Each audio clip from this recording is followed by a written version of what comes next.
కొన్ని ముఖ్యమైన విషయాలు ఈ రాష్ట్రంలో జరుగుతున్న పరిణామాలపైన మీ ద్వారా అభిప్రాయాలు చెప్పడం కోసమని ముందు రావడం జరిగింది. రేపటి నుంచి రిజిస్ట్రేషన్ ఛార్జీలు పెంచుతున్నామని చెప్పి ప్రభుత్వం ప్రకటించి ఇబ్బడి ముబ్బడిగా అడ్డగోలుగా రిజిస్ట్రేషన్ ఛార్జీలు పెంపుదలని అమలు చేస్తూ ఉంది. సంపద సృష్టికర్త, ఈ దేశంలోనే ఎవరికీ లేనంత అనుభవం రాజకీయంగా ఉంది, ఆర్థికవేత్తలకే పాఠాలు చెప్పగలుగుతారని ప్రచారం ఉన్న చంద్రబాబు నాయుడు గారు సంపద సృష్టించుకోవడం అని అంటే ఆయన ఈ రకంగా బాదుడే బాదుడు కార్యక్రమాన్ని తీసుకోవడం అని మరొకసారి నిరూపణ అయింది. మొన్నే విద్యుత్ ఛార్జీలని బాధేసి దాన్ని కూడా సంపద సృష్టి అని చెప్పాడు ఆయన. సంపద సృష్టి అని చెప్పాడు. మళ్ళీ ఇప్పుడు రిజిస్ట్రేషన్ ఛార్జీలను కూడా బాధేసి ఇదిగో నేను చెప్పిన సంపద సృష్టి ఇదే అని చెప్పి చెప్తా ఉన్నారు. అంటే ఒక రకంగా చూసుకుంటే ఆయన తప్పేం లేదు. ఆయన సహజ శైలి అది. ఒక వస్తువుకి, ఒక ప్రోడక్ట్కి ఎలా మార్కెటింగ్ చేస్తారో అలాగా తనను తాను మార్కెటింగ్ చేసుకునే వ్యూహంలో భాగంగా సంపద సృష్టిస్తానని, ప్రజలకి కూడా అంతుబట్టని స్థాయిలో సంక్షేమ పథకాలు అమలు చేస్తానని పెద్ద ఎత్తున మార్కెటింగ్ చేసుకున్నారు. ఆ మార్కెటింగ్కి పడిపోయిన ప్రజలు మరొకసారి కషాయం నమ్మినట్టుగా నమ్మి ఇవాళ ఈ భారాలన్నీ మోసే పరిస్థితి వచ్చింది.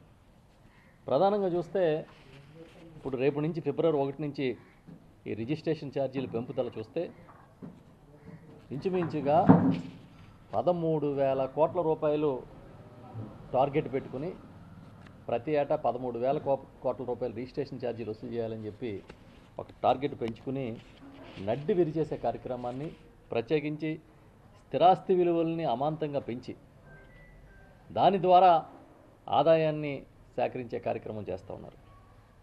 కేవలం భూముల విలువలే కాదు, స్ట్రక్చర్ల విలువలు, చివరికి తాత్కాలికంగా నివాసం ఉండే షెడ్లు వంటి వాటికి కూడా భారీగా రిజిస్ట్రేషన్ ఛార్జీలని వడ్డించేశారు. అందులో పూరిళ్ళు, పెంకుటిళ్ళు ఏది కూడా మినహాయింపు లేదనే విషయాన్ని మనం ఇవాళ అర్థం చేసుకుంటే, వాళ్ళు ఇచ్చిన ఆదేశాలు చూస్తే అర్థమవుతుంది. ఇంచుమించుగా ఏడాదికి 10,000 కోట్ల రూపాయలు వైఎస్ఆర్ పార్టీ హయాంలో ప్రభుత్వంలో ఆదాయం వచ్చేది. అది ఈయన వచ్చిన తర్వాత రియల్ ఎస్టేట్ పడిపోయి ఈయన అడుగుపెట్టిన వేళా విశేషంలో మొత్తం సగానికి సగం పోయింది. ఇంచుమించు 6,000 కోట్లు వచ్చిందంటున్నారు. సరే, రిజిస్ట్రేషన్ ఛార్జీలు పెంచడం సహజమే కదా, గతంలో ఎప్పుడు జరగలేదా అనుకుంటే అప్పుడు జరిగిన దానికి ఇప్పుడు జరిగిన దానికి తేడా ఏంటంటే, ఇప్పుడు వాళ్ళకి కావలసినట్టుగా వాళ్ళ స్థిరాస్తి వ్యాపారులకు కావలసినట్టుగా రిజిస్ట్రేషన్ ఛార్జీలు పెంచారు. ఉదాహరణకి రాష్ట్రం అంతా పెంచితే ఒక అమరావతిలో ఎందుకు పెంచలేదో చంద్రబాబు నాయుడు గారు సమాధానం చెప్పాలి. రాష్ట్రం అంతా పెంచిన రిజిస్ట్రేషన్ ఛార్జీలు అమరావతిలో ఎందుకు పెరగలేదు అంటే, అమరావతి ఎవరు రియల్ ఎస్టేట్ కంపెనీ? ఎవరికి మేలు చేద్దామని మీరు అక్కడ ఛార్జీలు పెంచలేదు అంటే, అమరావతిలో ఛార్జీలు భూముల ధరలు పెంచితే మార్కెట్ విలువ కన్నా తక్కువ ఉన్నప్పటికీ అంత పెద్ద వైట్ అమౌంట్ పెట్టి కొనేవాళ్ళు తగ్గిపోతే మీ మార్కెట్ పడిపోద్దనే కదా మీరు పెంచింది.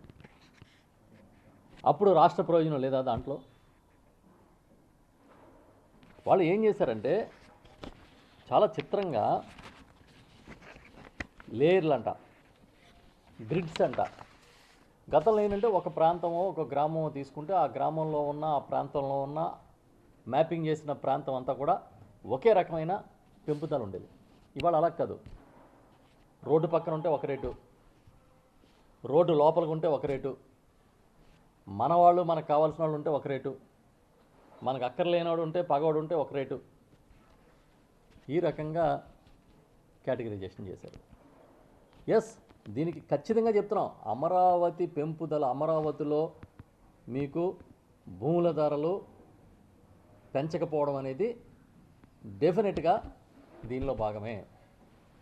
మీకు ఇష్టం వచ్చిన వాళ్ళకి పెంచుకున్నారు, ఇష్టం లేని వాళ్ళకి పెంచుకున్నారు, ఇష్టం వచ్చిన వాళ్ళకి పెంచలేదనడానికి అదే ఉదాహరణ, ఇంకంతకన్నా ఉదాహరణ ఏంటి? అంటే మీ బాధుడు కూడా సెలెక్టెడ్. ఇవాళ మీరు ఎవరిని వదిలేశారు చెప్పండి? సామాన్యుని కూడా వదిలేయకుండా బాధేసి మీకు కావాల్సినట్టుగా మినహాయింపులు ఇచ్చుకుంటూ, మీకు కావాల్సినట్టుగా జీవోలు ఇచ్చుకుంటూ మీరు పరిపాలన సాగించట్లేదా? గతంలో అర్బన్ ప్రాంతాల్లో ఒకలాగా, రూరల్ ప్రాంతాల్లో ఒకలాగా, ఆల్రెడీ డెవలప్మెంట్ జరుగుతున్న ప్రాంతాల్లో ఒకలాగా, అక్కడున్న మార్కెట్ ధరలు ఎంత ఉన్నదనేది ఒక ఎస్టిమేట్ చేసి శాస్త్రీయంగా దాంట్లో ఇంత పర్సంటేజ్ భూములు ధరలు పెంచాలని ఓ నిర్ణయం ఉండేది. ఇవాళ అదేం లేదే. మీ ఇష్టానుసారం మీరు పెంచుకుంటూ, మీ ఇష్టానుసారం మీరు క్లాసిఫికేషన్ చేసుకుంటూ, కేటగిరైజేషన్ చేసుకుంటూ ఇవాళ రేపటి నుంచి పెద్ద ఎత్తున భారాన్ని మోపారు. చివరికి కార్పొరేషన్లు, మున్సిపాలిటీల్లో అపార్ట్మెంట్లు, ప్లాట్లు, భవనాలకు సంబంధించి కూడా ధరలు విపరీతంగా పెంచేశారు. అంటే ఇవాళ ఒక ప్లాట్ కొనుక్కుని ఒక సామాన్యుడు, మధ్యతరగతి, దిగువ మధ్యతరగతి వ్యక్తి ఒక అపార్ట్మెంట్ కొనుక్కుంటే దానికి సంబంధించి లక్షల రూపాయలు అదనంగా రిజిస్ట్రేషన్ ఛార్జీలు కట్టే పరిస్థితి వచ్చిందనేది నిజం. ఇది మీకు సపోర్ట్ చేసే మీడియా ఉంది కాబట్టి ఇది అద్భుతం, అమోఘం, ఇలా పెంచడం అనేది ప్రజా శ్రేయస్కరం, ఇంకా రంగురంగుల సినిమా చూపించగలుగుతారు. మేమేం చెప్తున్నామంటే, అసలు మీరు గత 8 నెలలుగా పరిపాలన చేస్తున్న తీరు చూస్తే the most failure tenure of Chandrababu Naidu. 4 దఫాలు ఆయన ముఖ్యమంత్రిగా పనిచేశాడు. ఇప్పుడు ఫెయిల్ అయినంతగా గతంలో ఎప్పుడు ఫెయిల్ అవ్వాలి. మేబీ దానికి కారణాలు ఏంటనేది ఆయనకే తెలియాలి. ఈరోజు మొన్న ఎప్పుడో నేను చూసా, ఆయన నీతి ఆయోగ్కి సంబంధించిన రిపోర్టు మీద ఒక లెక్చర్ ఇస్తూ దాని మీద చెప్పాడు, రాష్ట్రం అంతా దివాళా తీసేసిన పరిస్థితి ఉంది, ఇప్పటికిప్పుడు పథకాలు ఇవ్వలేం, దీనికి చాలా చేయాల్సి ఉంది నేను అని 7వ తేదీన, ఈ నెల 7వ తేదీన చెప్పాడు. ఆయన ఏం చెప్పాడు? అభివృద్ధి చేస్తే సంపద సృష్టిస్తాం, సంపద సృష్టిస్తే ఆదాయం పెరుగుతుంది, ఆదాయం పెరిగితే సంక్షేమం పెరుగుతుంది, సంక్షేమానికి డబ్బులు వస్తాయి, ఇలాగేదో మోర్ మనీ, మోర్ క్యాపిటల్, రకరకాలుగా ఏదో చెప్పుకొచ్చాడు. మేము అడుగుతున్నాం, మీరు ఇచ్చిన ఒక నినాదం మీకు గుర్తుందా? పూర్ టు రిచ్ అని ఒక నినాదం ఇచ్చారు, గుర్తుందా? ఎలా ఇచ్చారు ఆ నినాదం? మీరు సంపద సృష్టిస్తాను, ప్రతి ఒక్కడిని కుబేరుని చేస్తాననే కదా ఇచ్చిన నినాదం అది. ఇవాళ ఏమైంది? సూపర్ 6 ఏమైంది? మీరు ఇచ్చిన హామీలు ఏమైనాయి? ఎప్పటి మాదిరిగానే గాలి కొట్టుపోయిన గాలి మాటల్లాగా నిలిచిపోయినాయి. ఎవడైనా అడిగితే కేసులు పెట్టే పరిస్థితికి వచ్చారు.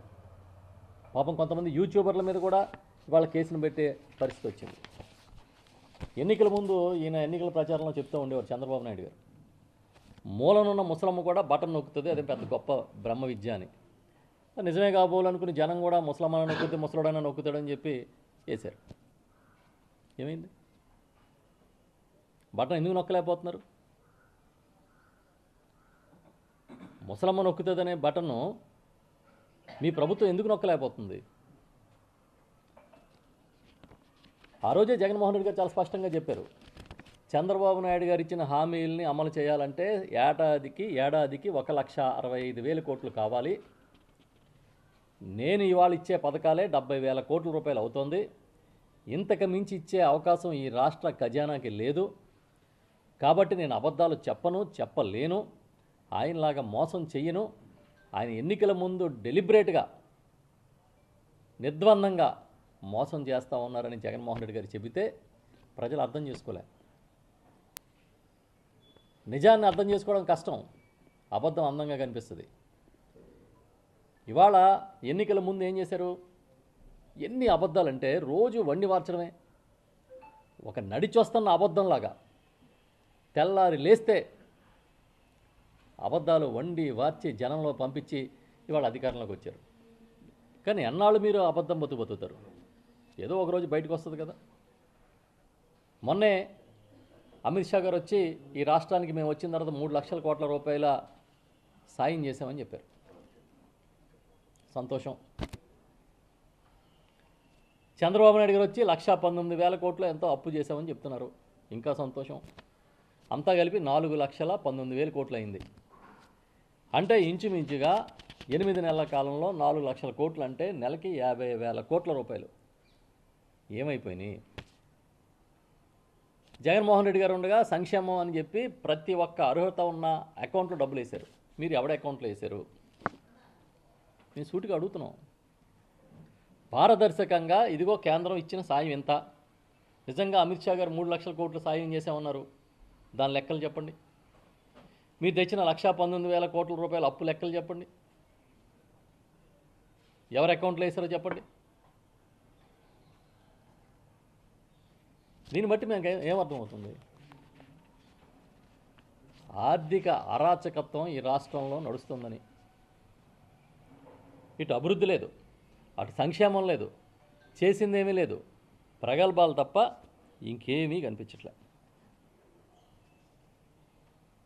ఎంత నిస్సిగ్గుగా అబద్ధాలు ఆడుతున్నారంటే, నిన్న ఎక్కడో చూసా లోకేష్ గారు వాట్సాప్ గవర్నెన్స్ అని చెప్తున్నారు. వాట్సాప్ గవర్నెన్స్ అంటే అది కూడా కాపీ పేస్ట్. జగన్మోహన్ రెడ్డి గారు ముఖ్యమంత్రిగా ఉండగా ఇదే విధంగా వాట్సాప్లో గవర్నెన్స్ చేసే కార్యక్రమాన్ని తీసుకొచ్చారు. సచివాలయాల నెంబర్లు ఇచ్చి ఆ వాట్సాప్లో మనం పెడితే ఆ సేవలు ఇంటికి అందించే కార్యక్రమాన్ని చేయలేదా? అంతెందుకు, విస్తృతమైన వాలంటీర్ నెట్వర్క్ ద్వారా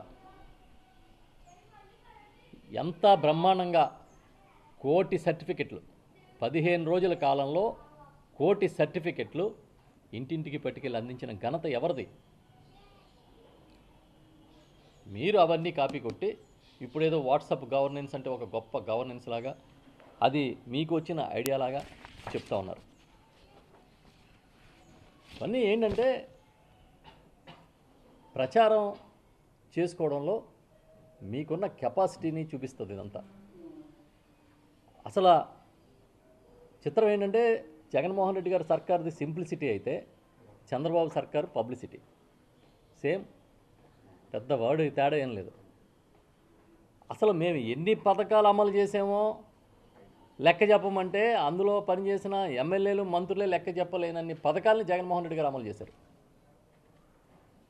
సరిగ్గా ఒక చిన్న పేపర్ ఇచ్చి వైఎస్ఆర్ సర్కార్ అమలు చేసిన పథకాలు, వేస్తున్న డబ్బులు, నొక్కుతున్న బటన్ల సంఖ్య రాయమంటే రాయలేని పరిస్థితిలో నిరంతరం ఒక క్యాలెండర్ పెట్టుకుని డబ్బులు వేస్తే ఇవాళ వరకు మీరు కనీసం రైతుల కోసం ఆ రైతు భరోసా పెట్టుబడి సాయాన్ని కూడా ఇవ్వలేని పరిస్థితి. ఉచిత పంటల బీమా పథకం ఎత్తేసారు. మీరు ఇస్తానన్న ఏ పథకం సూపర్ 6 లేదు, సూపర్ 7 లేదు, ఏ పథకం అమలు చేయట్లేదు.